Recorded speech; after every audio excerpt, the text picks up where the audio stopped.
చెప్పండి సార్, ఎక్కడి నుంచి వచ్చారు? మరి మహారాజ్పేట దొంతాన్పల్లి సార్. రామచందర్ నా పేరు.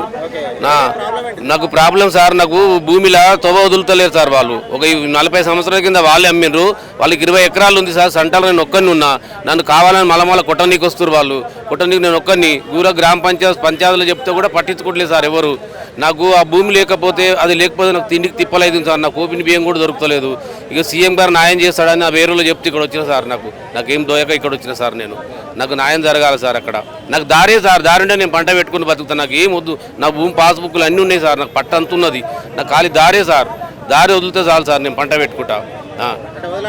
వదలంటారు సార్ వాళ్ళు. అమ్మమంటారు సార్ వాళ్ళు. అమ్మమనే కొట్లాట. మీరు అమ్ముకొని పోతారని అంటలేరు కానీ అమ్మమని పోతారని సతాంస్తారు సార్ నన్ను. వాళ్ళ ఒక ఎకరం నాదే ఉంది. వాళ్ళు 10-20 ఎకరాల భూమిలో నాది 1 ఎకరం ఉంది. నేను ఒక్కరిని పోతే వాళ్ళందరూ ఒకదాని ఐదేమో చూస్తారు సార్. ఆ భూమి నేను అమ్ముకుంటే నాకు బతుకుదేరు లేదు సార్. అది ఊరి దగ్గర 1 ఎకరే సార్. 1 ఎకర భూమి సార్. నాకు పెట్టినా సార్. ఇప్పుడే పెట్టినా సార్. ఇప్పుడే పెట్టిన సార్. ఇప్పుడు ఇచ్చిన మండలం పంపిస్తారంట కదా సార్. నేను బంజారాయిల్ డివిజన్ నుంచి వచ్చాను. గత ప్రభుత్వంలో 2017లో నేను ఒక ఫ్లైఓవర్ నిర్మిస్తానంటే బంజారాయిల్ 1 to 12లో ట్రాఫిక్ విపరీతమైన ట్రాఫిక్ ఉన్నది కదా, అది సమస్య తీరుతుందని మున్సిపల్ కమిషనర్ ప్రజావాణి కార్యక్రమంలో ఇవ్వడం జరిగింది.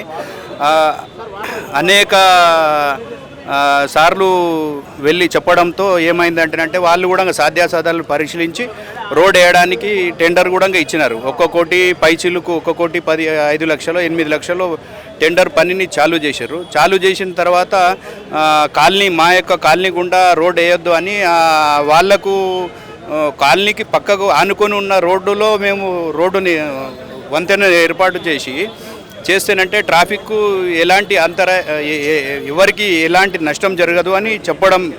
దాన్ని వాళ్ళు ఏమంటారంటే మా కాలనీ గుండా వేయొద్దు అని కోర్టు నుంచి స్టే ఆర్డర్ తెచ్చుకున్నారు. అంటే ఇది మాకు ఈ రోడ్డు వేయడం వల్ల మాకేం లాభం లేదు. లక్షలాది మంది జనాలకు లబ్ధి చేకూరుతుంది. ఏంటంటే రోడ్ నెంబర్ 1 to 12 NMDC నుంచి పట్టుకుంటేనంటే నాగార్జున సర్కిల్ వరకు ఎంత ట్రాఫిక్ ఉన్నదో మీకు తెలియంది కాదు. నాగార్జున సర్కిల్ నుంచి NMDC వరకు అంత ట్రాఫిక్ ఉంటుంది. మళ్ళీ నాంపల్లి మన లగడికాపుల్ నుంచి బంజారాయిల్స్ వరకు ఎంత ట్రాఫిక్ ఉంటుంది. దాన్ని మీరు కన్సిడర్ చేస్తలేరు. మా ట్రాఫిక్ ఇంజనీరింగ్ డిపార్ట్మెంట్ వాళ్ళకు కూడా చెప్పిన అనేక సార్లు లెటర్లు ఇవ్వడం ద్వారా ట్రాఫిక్ వాళ్ళు GHMC వాళ్ళు అందరూ ముంగటుకు వచ్చి రోడ్ వేయడానికి ముంగటుకు వచ్చినప్పుడు కాలనీ వాళ్ళు కోర్టు ఆర్డర్ నుంచి అడ్డం పెట్టుకుని పని నిలిపినారు. అయితే ఇప్పుడు ప్రభుత్వం మారినది. ఇప్పుడు రేవంత్ రెడ్డి గారన్న ట్రాఫిక్ గురించి రేవంత్ రెడ్డి గారు ట్రాఫిక్ గ్రీన్ ఛానల్ ఇచ్చి జనాలకు ఎవరికి ఇబ్బంది కలగొద్దని ఇచ్చినారు కదా. ఆ ఉద్దేశంతో ఇప్పుడు ఈ ట్రాఫిక్ మీద మంచి అవగాహన ఉన్న ముఖ్యమంత్రి అని నేను ఇప్పుడు లెటర్ ఇవ్వడం జరిగింది సార్. చూద్దాం ఏమవుతుందో.